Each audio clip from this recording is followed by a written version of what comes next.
তো আসসালামু আলাইকুম গাইস, তোমরা সবাই কেমন আছো? আশা করি ভালো আছো। তো আমি একটা নতুন ব্লগ নিয়ে চলে আসলাম তোমাদের সামনে। তো আজকে আমি ব্লগটা হবে নার্সারির উপরে।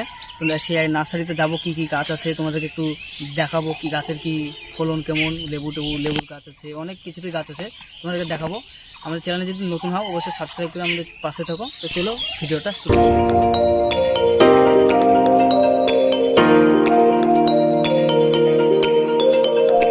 তো বন্ধুরা, এটা হচ্ছে সেই নার্সারি। আমরা ফাইনালি চলে এসেছি নার্সারির গেটের কাছে। এটা হচ্ছে মেন গেট নার্সারির। তো এখন আমরা ভিতরে প্রবেশ করব, আর কী কী গাছ আছে তোমাদেরকে দেখাবো।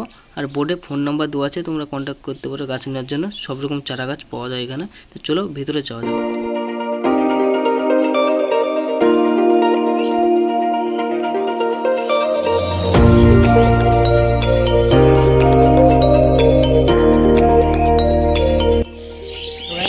দেখো লেবুর ফলন একটা কতগুলা, একটা ছোটাতে লেবু ধরেছে।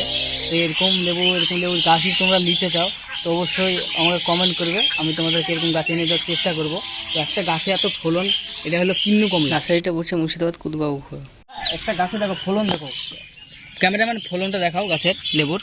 তো একটা গাছে কত কমলা লেবু ধরেছে, লেবু দেখলে মাথা খারাপ হয়ে যাবে এই নার্সারিতে। মানে এত পরিমাণে লেবু ধরেছে, লেবু দেখে আমি অবাক হয়ে গেছি গায়ে। তো দেখো কেমন লেবু ধরেছে। বন্ধুরা, কিন্নু কমলা তো দেখলে, এবার তোমাদেরকে আর একটা নতুন ফলের গাছ দেখো, সেটা হলো ভিয়েতনাম মৌসুমি। তো মৌসুমিটা লেবুটা দেখবে, যে বলবে কেমন ধরেছে। তো এই দেখো লেবু কত ধরেছে, ভিয়েতনাম মৌসুমি। তো কত মোটা মোটা লেবু ধরেছে, লেবু দেখে অবাক পুরো।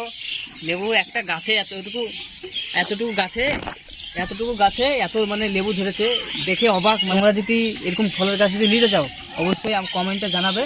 কমেন্টে আর ডিসক্রিপশন বক্সে নাম্বার দেওয়া থাকবে নার্সারির, তোমরা যদি গাছ নিতে কন্ট্যাক্টও করতে পারো। তো বন্ধুরা, ভিডিওটা এত পর্যন্ত থাকলো, পরে ভিডিওতে আবার দেখা হবে। চলো বাই।